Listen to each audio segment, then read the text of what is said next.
God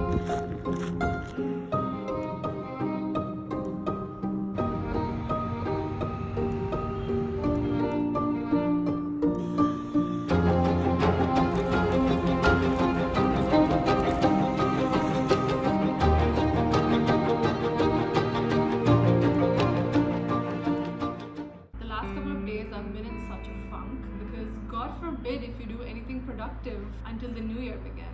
I put some jewelry on and definitely not wearing like home clothes. We are comfortable, but we are not in ratty shorts and a t-shirt.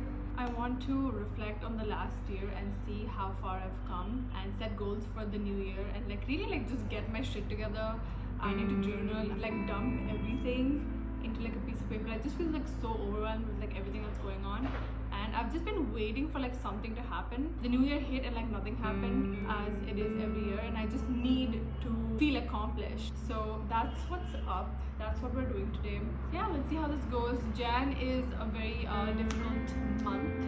I have to get a lot organized by the end of it, and I'm on such a time crunch and deadline. Alright, let's just get my hair looking like a little bit normal first, and then I think I can do stuff. Also, I really want to like work out or go out on a walk. Once the sun sets, we'll head out. I really need to see some green, some nature, and like feel grounded. I feel like I've just been very scattered. Anyways, let's get to it. So it turns out I don't have time to style my hair. We're just gonna have to work with it. It's okay, let's just not look at it. So I want to create like a mind map of how I envision 2025. I also want to make a mood board later. Let's do that like in the night or something.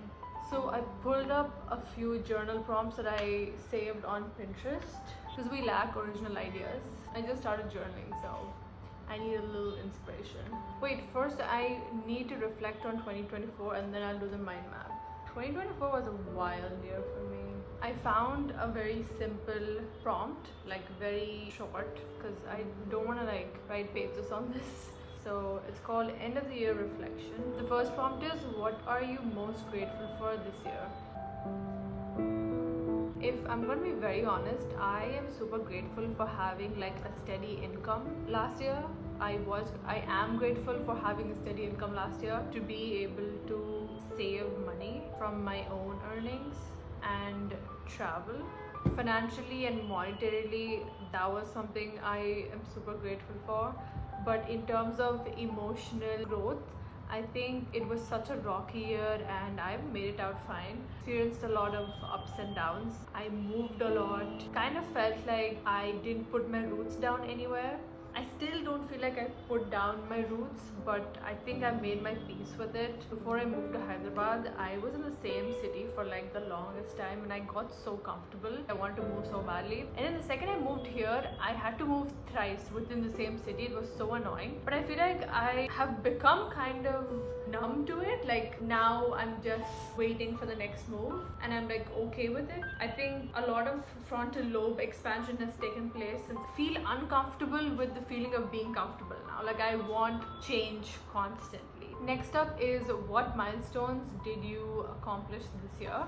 So towards the end of 2023, I set some goals for 2024. So one, I really wanted to learn a new language and I did. I mean, I wouldn't say you can't really learn a language in a year, but I've started and I'm on my 94th day of learning German. Is it on Duolingo? Yes. Have I improved a lot? Also yes. But, huge but here, is it enough to learn a language? No. And that's where I'm going to set goals for 2025 that would help me go to the next step from there.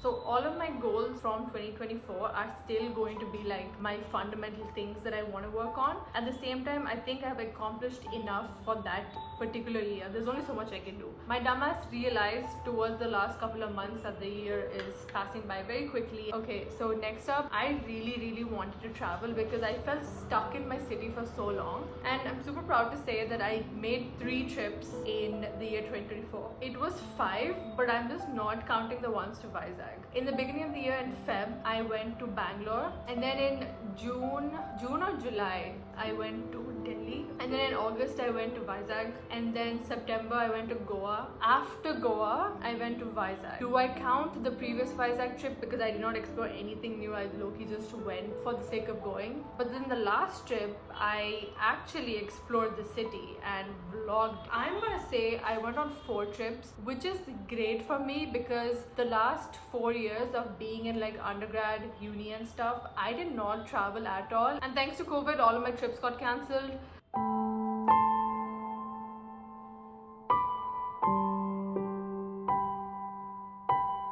Next up is, what did you learn this year? I learned a lot. I'm just gonna like jot it down. 1, how to plan a trip, travel planning. Travel planning is no joke when you're planning it, and I can get so obsessive about it. But also like how to enjoy a trip without over planning, which is like quite contradictory. Next up, budgeting and investing. Investing I have been doing for a while, like ever since my internship in uni.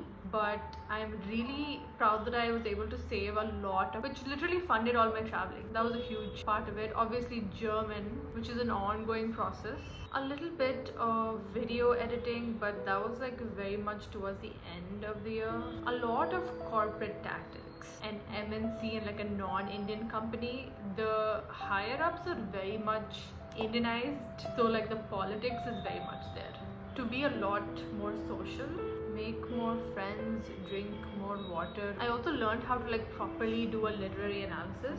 What drained your energy this year? Definitely comparing my life with other people's lives on social media and feeling like shit about myself. Comparison in short, which is self-inflicted, so I need to work on that. Every time I'm off of Instagram, like right now, I'm like completely fine. But the second I go back on Instagram, it's an absolute brain rot fest. This is not news to anyone, but people are not supposed to be interacting with so much content, seeing so many different kinds of perspectives or worldviews at once.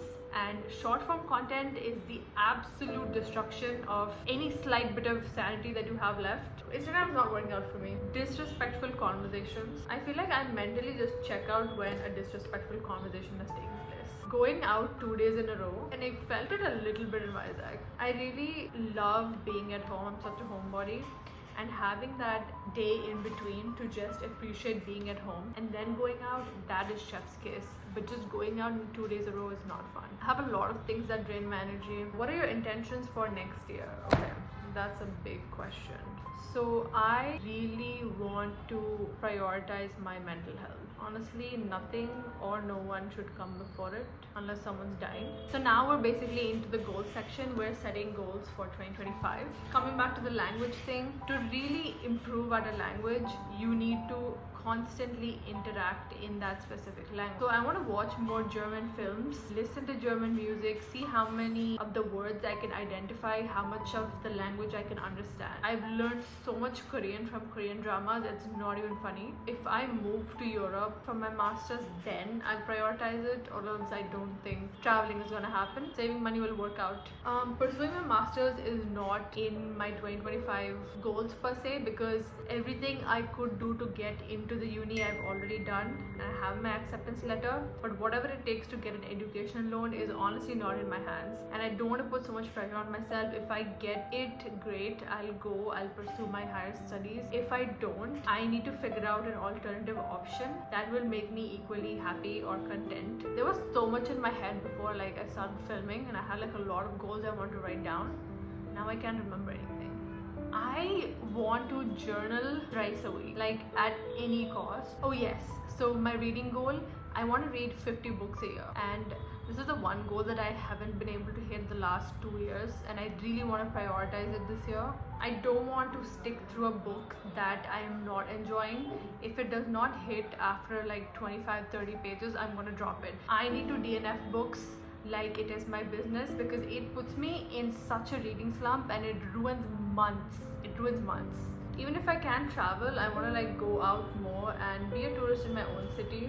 I want to explore my hobbies more. That is a huge goal of mine. I want to pottery. I want to learn more about editing. Also, I don't want to like do a high production or something, just like vlogs and stuff. I do want to like make it a little bit more interesting. The second I go into like a decision fatigue, body paralyzed moment and I'm just like scrolling, I want to stop. Like I should be able to mentally have that willpower. I want to work on that. I want to engage in long form content more, movies, shows, Substack. I want to read articles. Substack is my new Instagram. I will be on Substack now and I think it is way better. I would rather read an article than aimlessly scroll because I find it so interesting, very inspiring. I've learned so much stuff and I think someday I'd also want to like write an article. It's low-key very calming. Like something about it is just like, ooh, these girlies are like writing articles. Let me like go through what the girlies are thinking and stuff. I relate to it. I like Substack. I like the content on there and also it's very inspiring for an artist. If you see yourself creating something, Substack is great.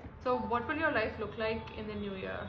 The last prompt for the day. I really want to take it slow. At the same time, I want to move. If not to Europe, then to a different state, at least to Bangalore. Because I feel like I'm very lost on what direction I want to go in terms of like art, I know what to do. In terms of making money, I'm very lost. Like I feel like I'm more inclined towards creating stuff, but I can't make money that way at this point in life. I really don't know how 2025 is going to look for me. It is very much up in the air. Everything depends on whether I move out of the country or not. I don't have a plan of how things will work out if I'm staying here. That's just a thought that I haven't even had. But I know for a fact that if I do move out and go to Europe, then I will just have slower days, go on longer walks, appreciate architecture, appreciate new food, learn a lot about new cultures, really decorate my space. I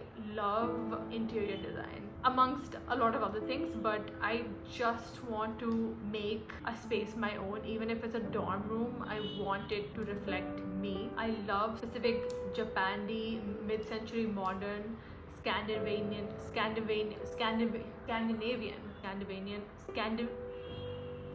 pieces. What the hell? I really want to thrift shop in Europe, change out my entire style. I'm trying so hard to like being here, but I'm not enjoying it. The way I envision my life if I move to Europe is a lot different to the way I would envision my life if I'm here. This was so much fun. I look batshit crazy. I feel a lot more clear in my headspace. I'm clear on my intentions for the year. Glad I journaled and put mine to paper. I want to read more. I really want to watch the movies on my watch list and the shows. So really want to like branch out to different genres of content and not just like binge the one genre that I'm fixated on. With everything in life, I just want to like try out new things, new hobbies, live a more wholesome and interesting life. In a couple of years, if I look back, I want to know that I've accomplished something. It needn't be like a figure or like a tangible result, but I need to feel that wholesome content feeling of being in a better place. And I do feel like I'm in a better place compared to last year. I'm more independent. I've grown up a lot. I am a young woman. It just felt like I didn't age during COVID. Like COVID just removed a couple of years from my life, but I feel like the last 1 year I've just grown and like all of those years have come back to me. I want to like step out of the house for a bit. I feel a little cooped and then I'll probably study, get to like other stuff. I did talk to the bank. There's more stuff to be done there. There's more work to be done towards my job applications and like everything in life, there's more work to be done.